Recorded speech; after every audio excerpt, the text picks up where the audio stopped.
Hotel history is created for adult audiences. Content may not be suitable for all listeners. Discretion is advised. You're listening to Hotel History.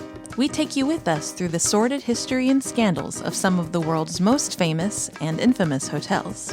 I'm Dieta. And I'm Yael. Let's get started.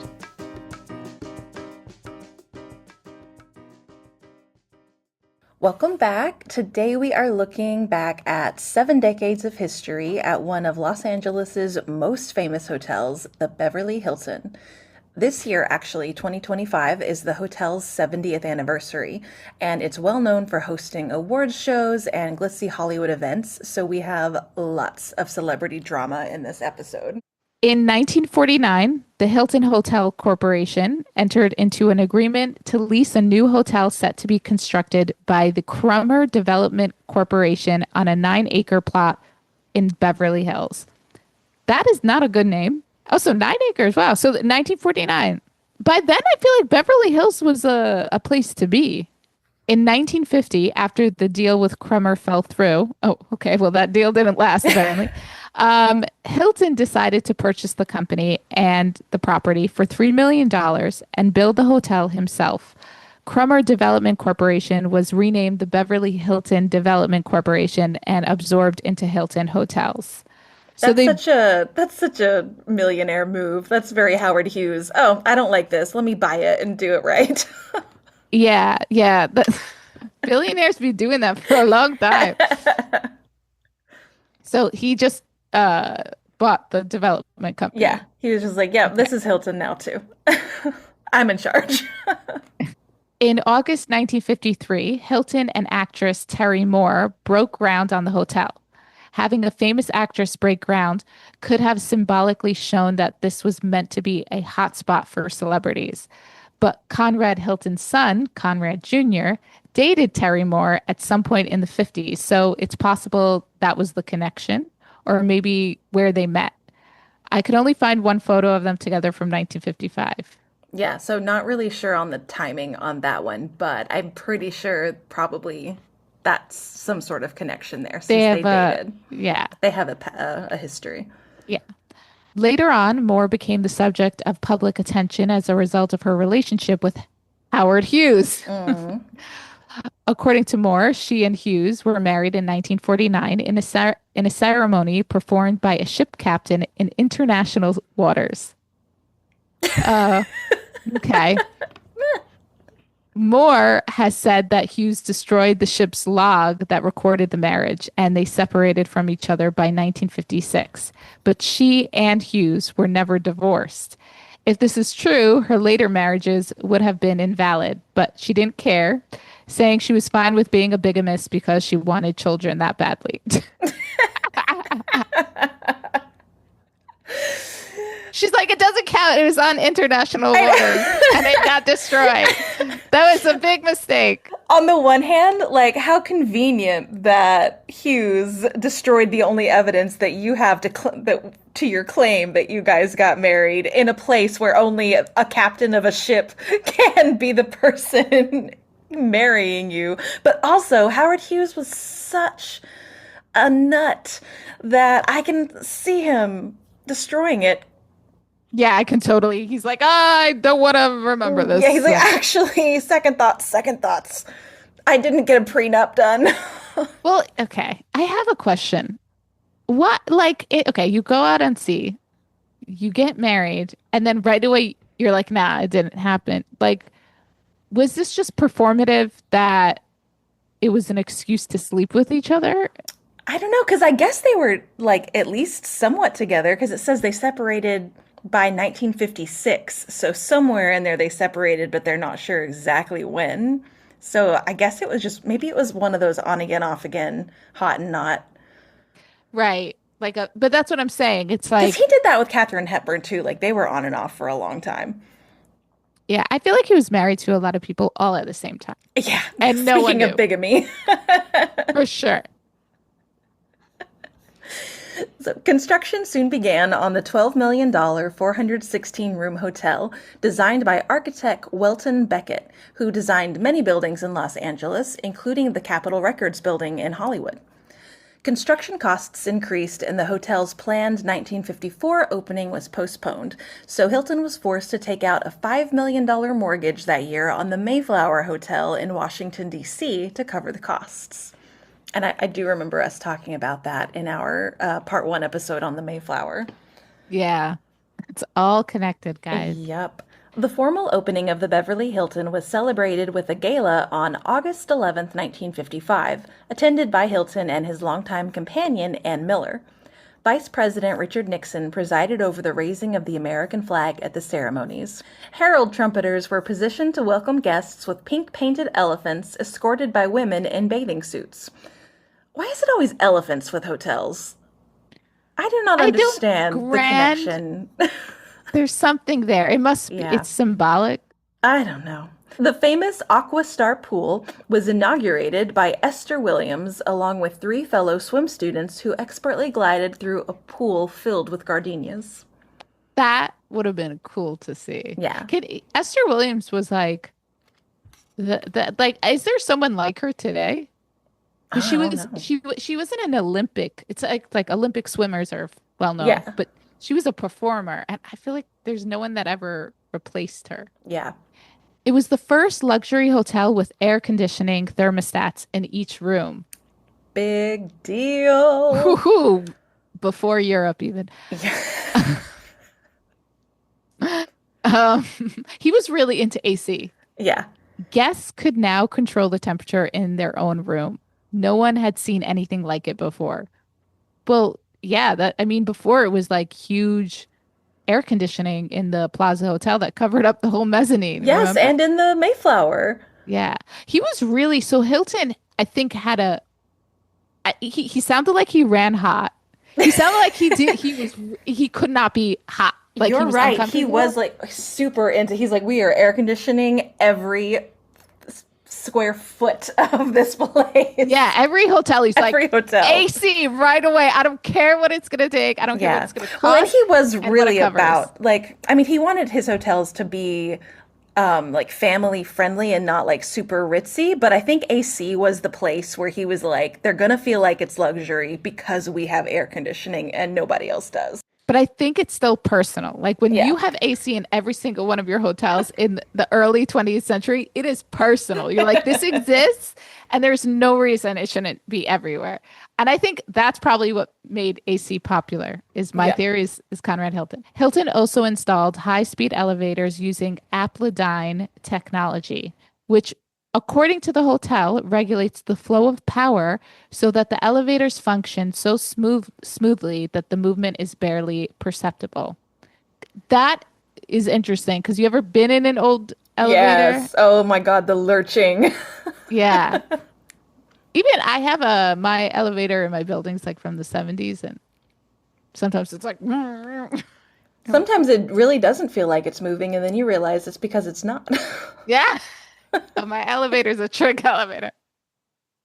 The hotel was an immediate success, and its Bali room was doubled in size at a cost of $400,000.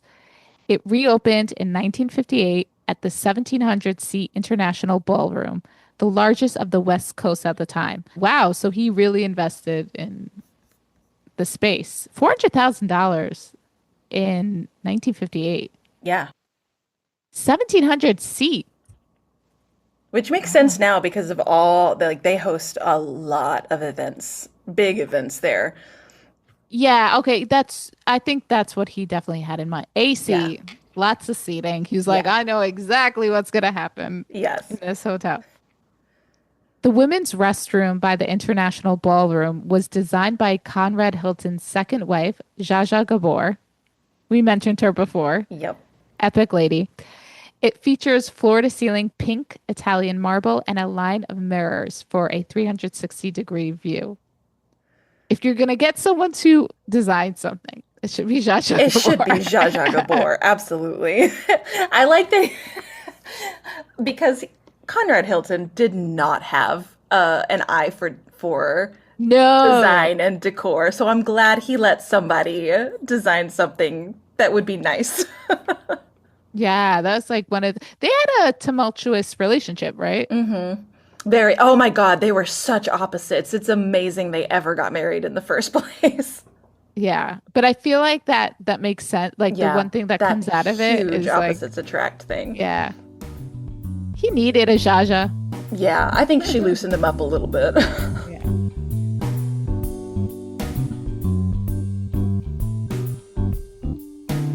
The first annual Grammy Awards ceremony was held on May 4th, 1959, recognizing musical achievements from the previous year. The event took place simultaneously in Los Angeles at the Beverly Hilton and in New York at the Park Sheraton Hotel, with 28 awards presented, the fewest ever given out in Grammy history. So it's interesting that they did this for the very first one. They did this like two event thing, like coast to coast, but it was kind of to show that like both at the time, especially both cities were still very big hubs of music. It wasn't until later that LA kind of took over as being the like center of mainstream like pop and commercial music. Yeah. And also at the time, I mean, it was also Detroit, right? Like Motown. Yeah. Yeah. So it's definitely in different cities. But I also have a theory of why everything came to LA for awards. Space. Nothing. If you go to New York, it's a bitch to do anything. I Yeah. can't imagine. I mean, when the Met Gala happens, too many people. You cannot abuse New York that much. Like they'll only tolerate so much, and they don't give a shit. Yeah. They're like, we Like, give you Fashion Week and that's all you get. yeah, and you don't expect people to to respect. Like we're Yeah. walking through the thing, we're going to the hotel. I mean, there's videos of people like the world doesn't stop for you because in New York nothing stops for anyone. Yeah. Unless you're the cops literally stopping. Like Whereas you don't here, they care. block off frickin' half of Hollywood and make us all put up with the traffic crisis to Yeah, and accommodate for it. every place is like for the stars and da da da and everything gets like whatever. But I Like, think it forget your just stars. I need to get into the mall. it's really annoying when you live there. Yeah. It's just like really funny how people deal with how they deal with it. But the weirdest thing is that when they don't want to tell you what the event is, Oh my and God. there's like a sign, and I'm like, guys, like, Guys, come there's on, a billboard for this, like a block away. Like, there's no, come on. yeah. So, some notable winners from that first Grammys was Album of the Year, Henry Mancini for the music from Peter Gunn. Best Female Vocal Performance and Best Individual Jazz Performance both went to Ella Fitzgerald. Best Rhythm and Blues Performance went to the Champs for Tequila. Oh, I love that song. Yeah. Best Album Cover went to Frank Sinatra for Frank Sinatra Sings Only the Lonely. He was actually nominated for 6 awards, but that was the only one he won. The ceremony was not televised at that point yet. That didn't start until 1971. What? Yeah. But I think Wow. they did at least manage to get it in one location by the next year. Yeah. That's you can't do that. In 1960, the hotel was further expanded with the two-story Lanai Wing. Oh my God, Lanai? Like the Golden Girls. Like the Golden Girls? Okay. With 41 rooms whose sliding glass doors led out directly onto the pool and patio. The Hilton wasn't merely John F. Kennedy's Western White House, where he came by helicopter. It was a prime spot for his many affairs. Who's surprised? No one. He allegedly had tryst with Marilyn Monroe, obviously, at the hotel, and with longtime mob-connected mistress Judith Campbell. She claims Kennedy even once attempted a three-way with her and another woman in actor Peter Lawford's suite. Did it happen? Wait, he attempted. I don't, that He wasn't attempted. it wasn't a success. Campbell said she declined. Okay. But did it happen? She told the truth It's about seemingly everything else. So no, I'm I like, is just this where she draws the line? She's like, you know what? There are some things that they don't need to know about. what I meant by that was she might not have been there, but it threw Oh, someone down. yeah, they found somebody else, I'm sure. Yeah. Peter Lawford was his brother-in-law who helped him with logistics for his trysts, often using Lawford's room instead of his own, which we know is a common thing. Either a friend or a made-up guy like Spitzer did. Yeah, a political donor just friends happens to be staying a floor above you. So this was like well known. I mean, yeah, we talked about Kennedy's affairs before. So he goes to hotels and he's having affairs. But it's crazy how public it was. Like, did people know it at the time or only after his death? I think I'm sure some people knew about it at the time, but I think the majority of the American public did not know the extent of it. There were already rumors about him and Marilyn Monroe for sure, especially after her performance in 1962 singing to him. So there were definitely rumors, but I think they didn't know the extent. If they had social media, Oh God. imagine. JFK would not have survived this day and age. No, no, he wouldn't. I'm surprised that we haven't had a sex scandal with like a politician recently. It's Like been a minute. it's been a minute, you Yeah. know? And the ones that because with Clinton, someone ratted her out. Like it was like a person, Yeah. you know? Yeah. With Anthony Weiner, it was himself, which is was stupid. For most part, like if it's not, it's usually a person, but I'm saying all of a sudden all these politicians are so squeaky clean. Like who's Yeah, helping them? they're Who's the learning fixer from here? they're learning from everyone else's mistakes. I hope so. In March 1961, Hilton Hotels sold the property to a group of private investors for 13.4 million under an arrangement where it leased the hotel back for 35 years with renewal options for a further 64 years and retained the right to repurchase the hotel at its sale price in either 1966 or 67. The hotel also completed a new 500-car garage in 61, giving it parking for a total of 1,500 cars, the largest hotel parking facility in the world at the time, I'm sure. The new garage was sold to and leased back from the same group in 1962 for a further $900,000. That Wait a is second. so much happening. We're selling it to you, but we can lease it back, and we're going to rent it from you while we're selling it to you, and then in 5 years, give it back. You know, drama was going down in these meetings about that. But here's the thing, they knew that cars were going to be important Yeah. in the city. Yeah. So not only were the Grammys being held at the hotel, but the Golden Globe Awards, the Golden Globes didn't start out until 1944, but then it started being held at the hotel in 1961. Yeah, and it has been held there ever since. Yeah. In March 1962, Marilyn Monroe attended the Golden Globe Awards at the Beverly Hilton Hotel, a prominent event just months before her death. Damn. She received the World Film Favorite Female Award that evening, a recognition of her global popularity at the time. That's so sad. I know. Also, what did they make up that award for her? Wouldn't be surprised. They were like, we got to give something to Marilyn. Maybe she kind of knew. But she deserved it. She deserves Yes. all the awards.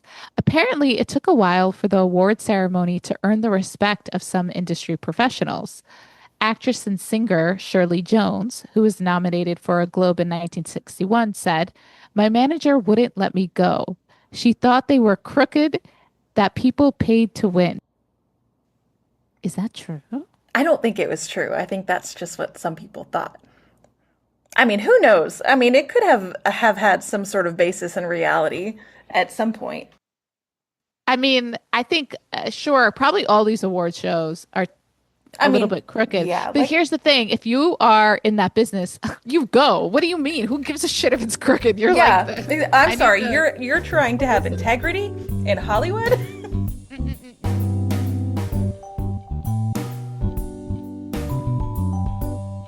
Richard Nixon gave his last press conference in the International Ballroom in 1962.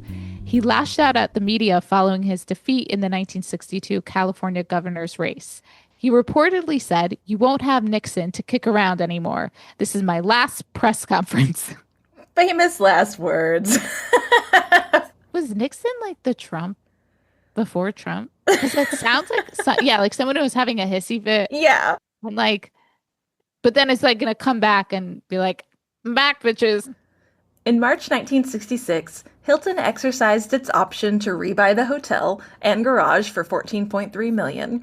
In June of that year, construction began on a 180-room addition, a connecting four-story building surrounding a new swimming pool completed in 1967, which brought the hotel to a total of 630 rooms. At the same time, the lobby and international ballroom were renovated and a new ballroom was also added. In 1975, Hilton sold a 50% interest in 6 of his hotels, including the Beverly Hilton, to the Prudential Insurance Company. The two companies co-owned the Beverly Hilton through a new entity called the Beverly Hilton Joint Venture. 1975 was also the first year Clive Davis held his pre-Grammy party. If you don't know, Clive Davis is a very, very famous music executive responsible for the careers of just an ungodly amount of talented Hmm. individuals. Officially called the Clive Davis Pre-Grammy Gala, it's a legendary exclusive event that has celebrated music and industry icons for 50 years, culminating in a fundraising element for organizations like MusiCares. Held annually on Grammy weekend at the Beverly Hilton, the gala is known for bringing together a star-studded guest list of musicians, producers, and industry figures. A significant part of the evening is dedicated to honoring a prominent figure in the music industry, such as Jody Gerson, CEO of Universal Music Publishing Group in 2025. It's a fixture of the award season, originating to celebrate Barry Manilow's first Grammy nomination. In 1985, Whitney Houston sang for the first time at one of these gatherings in the International Ballroom, launching her path to superstardom. Oh, wow. Yeah. Imagine you're at the party and then Whitney Houston comes out and you're Oh God. And then she opens her mouth and you're like, how?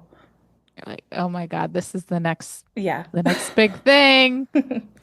Ronald Reagan, as both governor of California and later president, frequented the Beverly Hilton. In the 1980s, the hotel became a de facto Los Angeles base for his administration when official events drew him back home, though seemingly without JFK-esque affairs. Yeah, I mean, Ronald Reagan was very straight-laced. Yeah. Yeah. But I didn't know that was his like base for LA events. Yeah, it seems like a lot of the presidents chose the Beverly Hilton. That's why they called it the White House of the West. It also apparently was a paparazzi hotspot. With the rise of celebrity tabloids in the 80s, the Beverly Hilton was one of the hardest hotels in LA for stars to slip in and out unnoticed. Stories from the era mention Elizabeth Taylor, Frank Sinatra, and even Madonna being photographed or ambushed outside after parties. I mean, they're ambushed. They go anywhere and Yeah. is there a place that they're not ambushed, like celebrities? No, like after we learned in our last episode about the TWA how that paparazzi, or I call it a proto paparazzi, but that photographer was hang gliding outside of Howard Hughes's hotel window trying to get Yeah, that's true. But that's what I'm saying. Nowhere is safe. nowhere. Robin Williams, at his Mork and Mindy and Good Morning Vietnam fame peak, was notorious for treating the Hilton like a comedy stage. Guests recalled him bounding into elevators or the lobby, riffing in character voices to make people laugh or even just startle them. During Golden Globes week, Williams often treated hotel elevators like comedy clubs.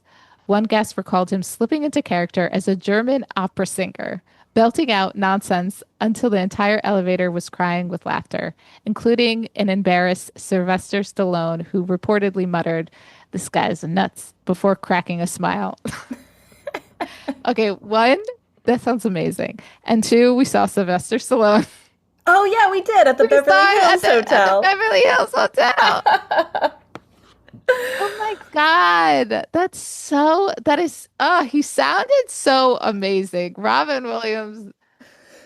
In the mid 1980s, the Hilton developed a reputation as a place where film and record contracts were signed.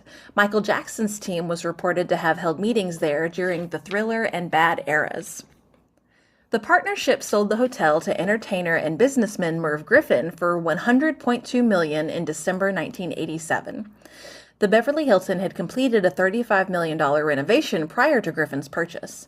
The hotel was actually Griffin's second choice, as he was interested in buying the 260-room Beverly Hills Hotel, which had recently been sold to Sultan Hassan al Bolkiah of Brunei for $200 million. When Griffin bought the Hilton, he was shocked to learn that the lobby bar, then located between the two elevators near the entrance, was packed with call girls. One of Merv's longtime friends, Frederick Prinz von Anhalt, better known as Zsa Zsa Gabor's eighth husband. God, I love her. Frederick said he kicked them all out, but within 6 months, the hotel's profits went down 50%. So Merv told the hookers to come back. Oh my God, that's crazy. Wow. Wait, And you know what? That is exactly how I imagine LA in the 80s. I mean, Pretty Woman. Exactly. I gotta say, what happened to the hookers? I don't see any hookers anymore in the Very hotels. rarely. They have, Yeah. are they just more discreet now? I don't know. After buying the hotel, Griffin essentially lived there. Staff joked that the lobby became Merv's living room. He would hold impromptu meetings with movie producers and politicians, sometimes in his cabana by the pool, sometimes right in the hallway. Deals worth millions, TV shows, music contracts, film financing, were said to have been launched over drinks in the Hilton bar. Griffin owned the hotel from 1987 to 2003, during which time its reputation faded as maintenance was deferred and competition increased. Mm. I gotta say, this is why you want to hang out in hotel lobbies. Yeah, You never know if you you're gonna never make know. who you're gonna meet, what business deals you're gonna eavesdrop on, or make yourself, you know? Yeah, that's true. So yeah, it sounds like a lot of hotels always have that period of time where they don't do that well. The Beverly Hilton hosted a major Democratic debate ahead of the presidential election in July 1987. Also happens to be the start of their downfall. I'm kidding. That's not why. Connecting the dots. Yeah. This debate was one of the earliest showdowns for the Democratic primary season leading to the 1988 election. Candidates included Michael Dukakis, Jesse Jackson, Al Gore, Joe Biden, Dick Geffert, and Paul Simon. Paul Simon? What the fuck? Not Paul Simon. Not that Paul Simon. I didn't think it was that Paul Simon. Okay, so some of these people are still in politics today. Obviously, not Joe Biden. Womp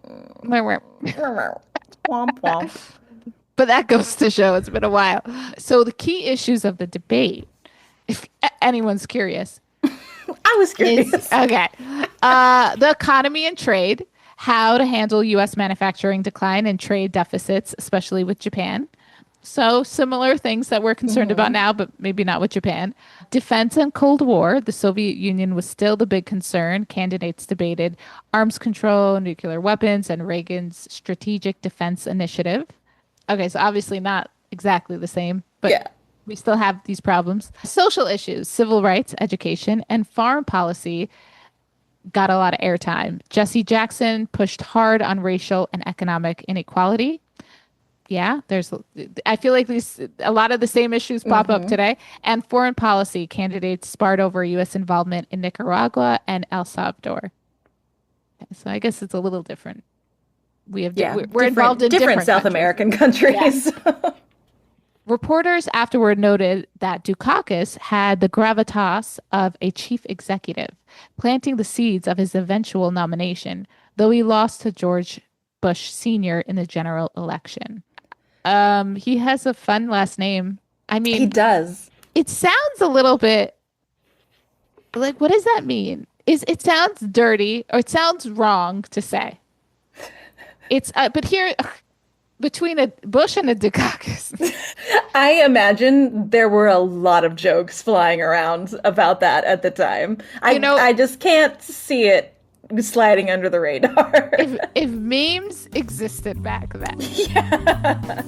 that would be They would hilarious. have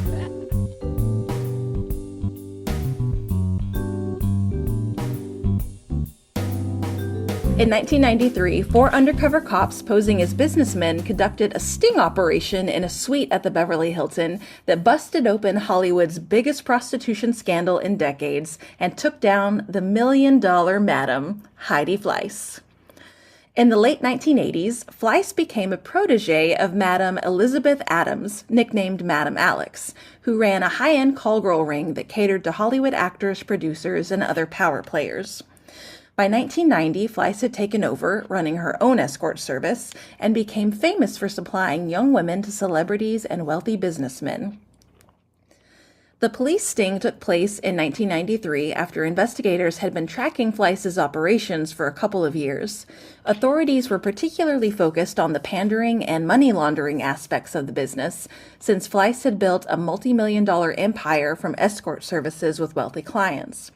One of Fleiss's call girls, Alexandra Datig, wanted to quit the business, but Fleiss was giving her a hard time about it. So she called a Beverly Hills police detective and became his informant. Soon, Los Angeles police worked with undercover officers posing as clients to gather evidence of illegal solicitation. I have some comments about this. One, that's where all the hookers went. Yep. And another thing is I love how like at the end of the day, the cops or the government only cares about things if they're missing out on money. They're like, we were really focused on the fact that they were making a lot of money, not the girls. Yeah, forget the human trafficking aspect of it. You didn't pay your fucking taxes. According to a piece by CBS News, using the information from Datig, I don't know how to say her I last don't name, know.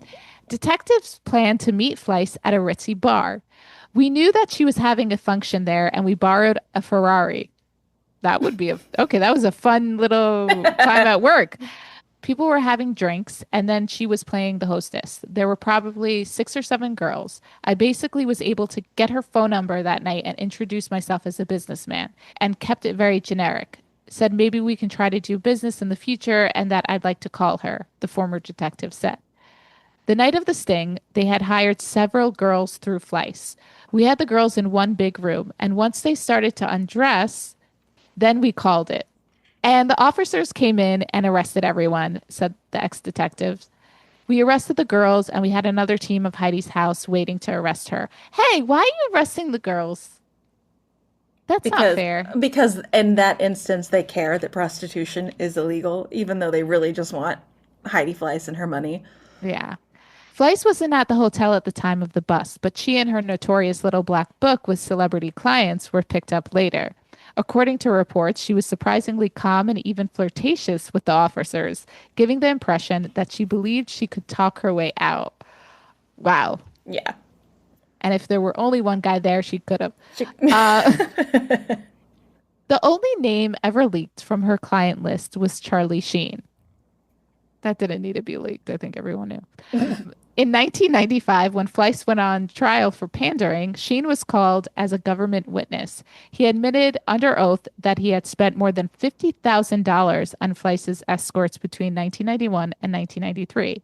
Sheen reportedly testified that he first used her services after being given her number by a friend and that he had regularly called her for dates. This testimony blew open the client list rumors, which tabloids loved. Stars, producers, and moguls were whispered about, though Sheen was the only major name to openly confirm his role. Fleiss was convicted in 1997 on charges of tax evasion, money laundering, and attempted pandering. She served about 21 months in prison. Wow, what a long time. Charlie Sheen's career didn't suffer long term. What a shock. Uh, by the late 1990s and early 2000s, he leaned into his bad boy reputation, which became part of his public persona and later played into it in his character, Two and a Half Men. So nothing happened to him. Nothing really happened to her, but I'm sure all those prostitutes Mm-hmm. had their lives ruined. Yeah. So nice. Love the justice for that. Fleiss now lives on a ranch in Nevada and has devoted her life to saving macaws. But why? Yeah, she runs like a bird sanctuary. Okay, Yeah. with So with the money that she probably yeah, because hid away. it doesn't say anywhere that they like froze her or like took her assets or anything. So I'm like, she must have had some money still to buy this ranch. I have so many questions about this whole situation. Like, what happened to the informant? Did she go to jail too? No, she didn't. Oh, okay, good. Actually, that informant now, like, she tries to help with human trafficking and like raise awareness and stuff like that. Oh, So nice. she turned it into trying to do good. At the 1998 Golden Globes, Chicago Hope actress Christine Lottie, Lottie? Lottie sounds good. Christine Lottie almost missed her big moment when she went to the bathroom. Meanwhile, it was announced that she'd won Best Actress. Renee Zellweger made the same mistake when she won for Nurse Betty in 2001. Lottie told The Hollywood Reporter, "I don't drink liquids for a week before the show." People don't realize how often celebrities are not in the room while the award show is going on. Like they don't want to sit there And either. you know she was sitting there holding it for as long as she could and was like, "Come on, Yeah. come on." And she was like, "Damn it, I have to go." And of course, that's when And it also you're happens. nervous, like Yeah. your bladder can't handle that. Angelina Jolie in 1999 swore that she would jump into the Hilton's pool in her ball gown if she won a Golden Globe for Gia. She kept her promise after she won, wearing a Randolph Duke gown into the pool. Oh, I remember when that happened. Yeah, that's when she was like crazy Angelina kissing her Yeah. brother and whatever.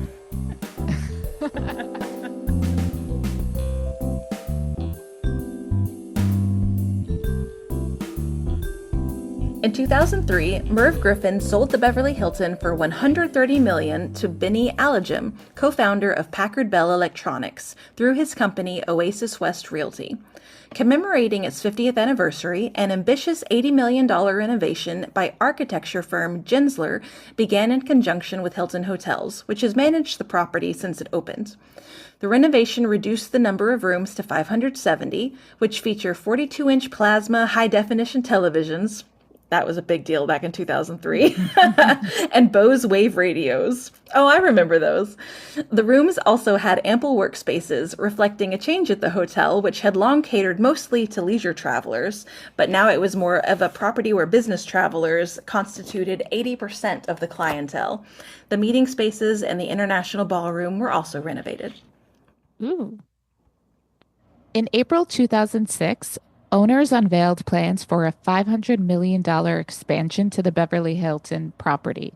The plans required an amendment to the Beverly Hills General Plan's three-story height limit in order to build two 13-story condominium towers and a 15-story condo hotel, where rooms would be rented to guests when their owners are away. One intent of the owner's plans was to position the upgraded hotel as a less than expensive 4.5 star alternative to nearby 5 star rivals such as the Peninsula. Two new three-story buildings on Wilshire Boulevard would house 96 guest rooms and shops. The Beverly Hilton would be renovated into a smaller 402-room hotel, renamed the Beverly Hilton Oasis. A 120-room Waldorf Astoria Beverly Hills Hotel would be included in the project. The Beverly Hilton and the Waldorf Astoria are separate premises, with both operated and managed by Hilton Hotels Corporation. The Beverly Hills City Council approved the $500 million project by a 3-2 vote. Local resident opponents, led by a group called Citizens' Right to Decide Committee, gathered enough signatures to place the referendum Measure H on the November 4th, 2008 ballot with the argument that it's just too big. Measure H authorized the Beverly Hills City Council to amend the city's general plan to allow a luxury hotel, condominiums, and open space. to be built on the site of the Beverly Hilton Hotel. On December 2nd, 2008, Proposal H passed by 129 votes with over 15,000 cast. That's a close one. Yeah. Oh my God. And they say voting doesn't matter. So basically, they didn't want this huge thing to be built. Yeah. And Beverly Hills is very involved. It's a city that like, because it's a separate city. People think LA is like all one big thing, but it's not. There's like different parts and different cities and different like mayors even or whatever. So like I don't live in Beverly Hills, so I wouldn't have voted on this. I Right. wouldn't be able to. In July of 2008, presidential hopeful John Edwards had his ambitions shattered, along with his marriage, when National Enquirer photographers caught the former senator and former 2004 Democratic vice presidential nominee visiting his mistress at a suite at the Beverly Hilton. Busted. Wow, the Beverly Hilton is the spot to have an affair, but also the Yeah. spot to get caught. So, Edwards had been having an affair with Riel Hunter. Riel? Riel sounds Riel right. sounds nice, I'll say that. Edwards had been having an affair with Riel Hunter, a filmmaker hired to document his presidential campaign. The affair began in 2006 while his wife Elizabeth was battling cancer. By 2008, Hunter had given birth to a daughter, and rumors swirled that Edwards was the father. I remember this. I remember this. Yeah, I Yeah. remember how everybody was like, "Your wife had cancer, you fucking asshole." Do you know that if you have cancer, the likelihood of one, you'll get divorced like doubles, and two, if your spouse will have an affair. Usually, what stops them from doing that is one, they actually love their wives, Yeah. and two, they care for their wives. They're too busy taking care of everything. So if these men have time to have an affair, they're not there for their wives. There's no way. I'm not sure when her cancer diagnosis was, so I don't know what was already, how far along down the pipe he had already gotten into deciding to run for president. But the stress that puts on a healthy family is incredible. So to ask your wife to deal with all of that while she has this debilitating disease, I think also is pretty selfish. So Edwards was there because he was trying to visit Hunter and the baby, and the National Enquirer reporters who had been tailing him cornered him in a basement men's bathroom at the hotel. According to eyewitness reports, he spent about 15 minutes in hiding in the restroom, refusing to answer questions before being escorted out by hotel security. That's harassment. Yeah. Yeah, escort the paparazzi out. Yeah, you can't you're not allowed to do that. That's literally harassment. That's the most private space and you're gonna question someone and you think you're gonna get an answer? But he probably was freaking out. That's such a disrespectful, I get he had an affair and it's like news, but that's not, first of all, it's none of your fucking business. I don't know. To me, the whole affair, like stalking people with affairs, like the affair blow up thing, I'm like, it's not your business. Let these people deal with their own drama. Like, no one needs to know unless this person goes on the way Spitzer and other people saying how bad prostitution is, how bad affairs are. If he was like some super conservative and he was having an affair and then talking out the other side of his mouth, like, oh, you better be loyal, be a good Christian, blah, blah, then that's something to write about. But if the guy's just having an affair, who cares? I don't know. Yeah. Who cares about this stuff? A couple weeks later, in August 2008, he publicly admitted to the affair, though he initially denied fathering Hunter's child. He later admitted that too in 2010, a couple years later. The scandal, of course, destroyed his political career. Well, he should come back. I don't think Yeah, come back now. I can't be. Nobody You'll be remember. Nobody cares. See, I think there's like a way to handle these things, and the truth is to just like not give a shit.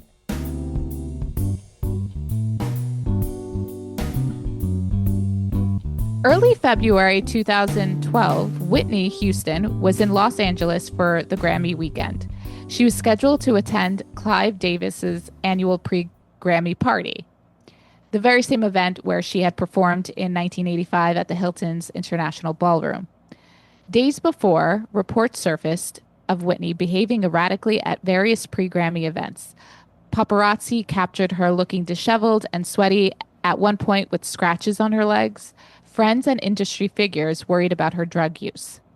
February 9th, Whitney appeared at a Kelly Price pre-Grammy event, performing a brief impromptu duet on stage.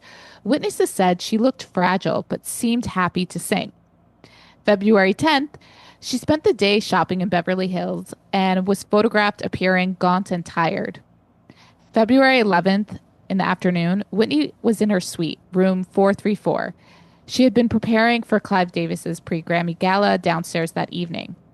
By 3:30 p.m., her assistants left to run an errand. When she returned to the room about 30 minutes later, she found Whitney submerged in a bathtub, unresponsive.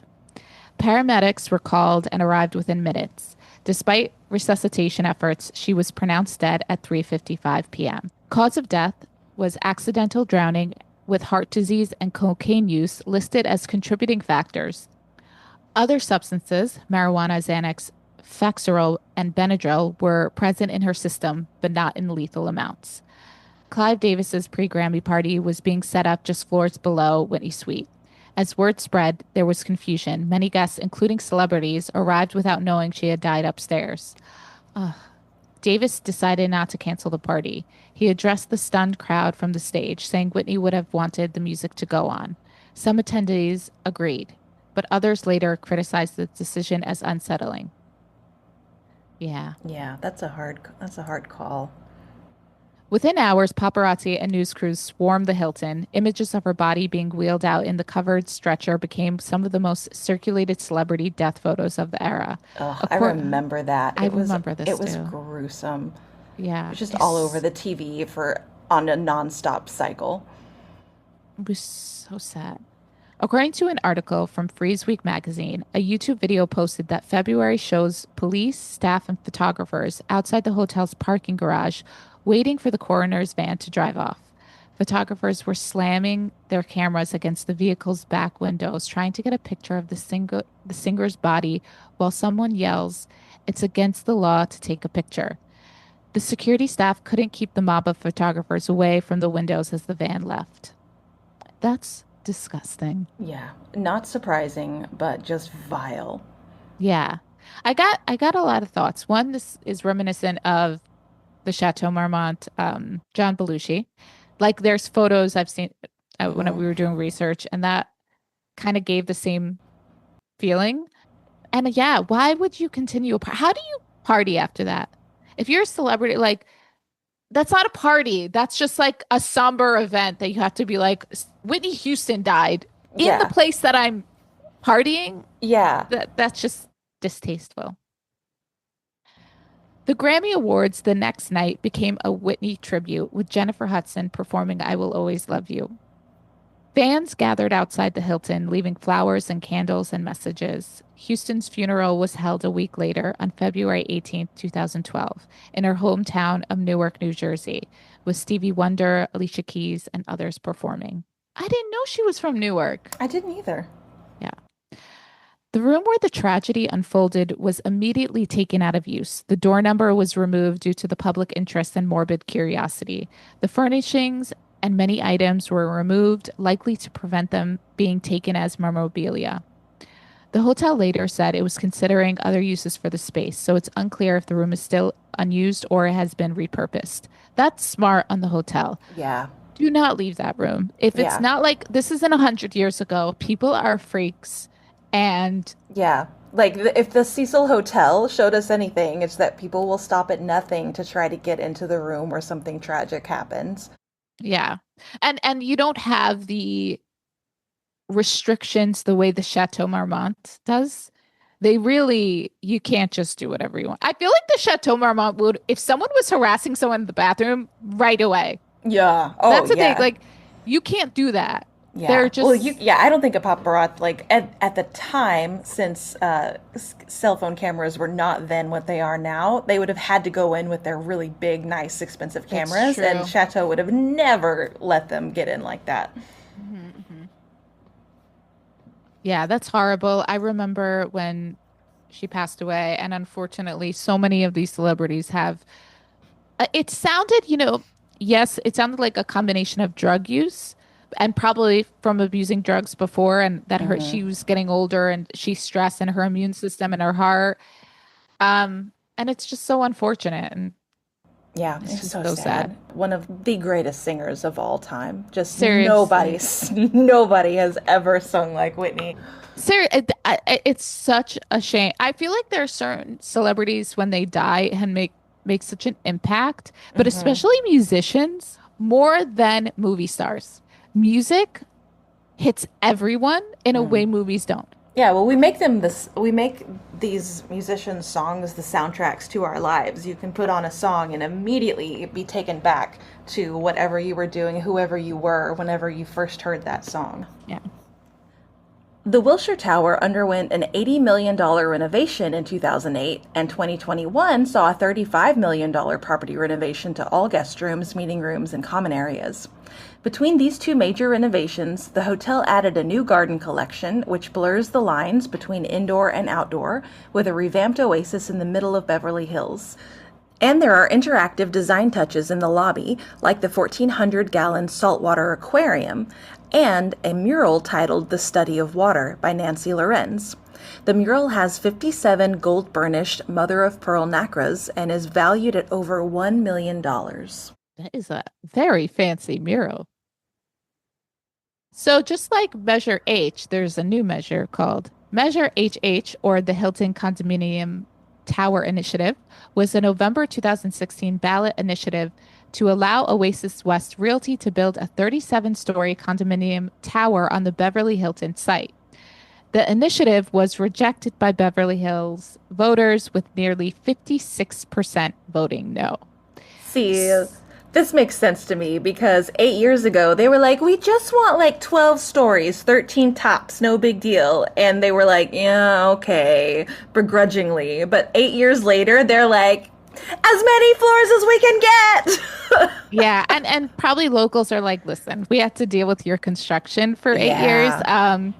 And maybe they didn't they learned their lesson. They were Yeah. like, you know what? No more.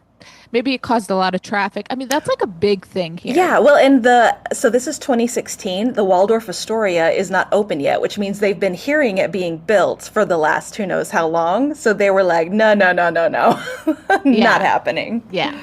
The property went through $35 million renovation in 2020.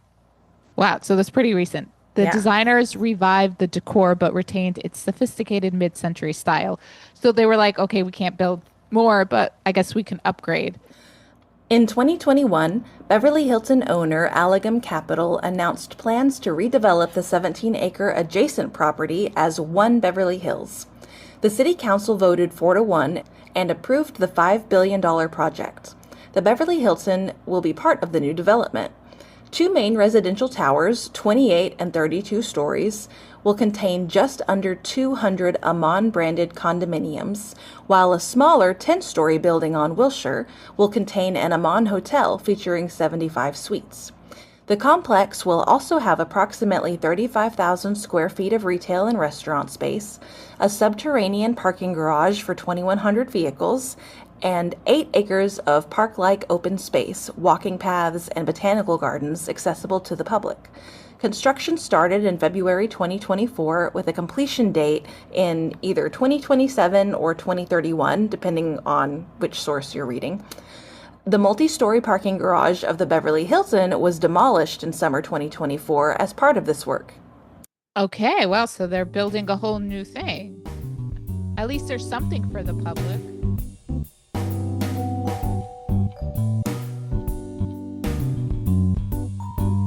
This year is the Beverly Hilton 70th anniversary, and the hotel is marking its anniversary with some fun, like offerings. They have fun, iconic decades cocktail menu at their lounge, a selfie station with a piece of the Golden Globes red carpet in the lobby so guests can have a photo op, and of course, limited edition merch at the gift shop. So there's a lot of opportunities for people to be annoying at the hotel. And we will take advantage. We will be the annoying. If you're famous or important enough, you may be invited to their ultra exclusive Decades dinner, where the hotel will take you back in time with vintage decor, history inspired cocktails, and a curated menu. I want to get invited. We're available. We're available. Please invite us. But I like that when they do that, they lean into their history. I mean, it's the 70th anniversary. It's a big year. Maybe as far as hotels, I feel like the number is always like 100. Yeah. But every year, a hotel should celebrate its birthday like a person, because it is impressive that it's been around for this long and you can lean into it. And a place like the Beverly Hilton, I think definitely with the history that we found, like, yeah, you got things to celebrate. And Thanks for listening to Hotel History. You can follow us on most social media platforms, Patreon, and Substack by searching for Hotel History or Hotel History Podcast. To connect or collaborate with us, check out our website at hotelhistorypodcast.com. If you like what you hear, please leave us a 5-star review on Apple Podcasts and Spotify so we can reach more listeners.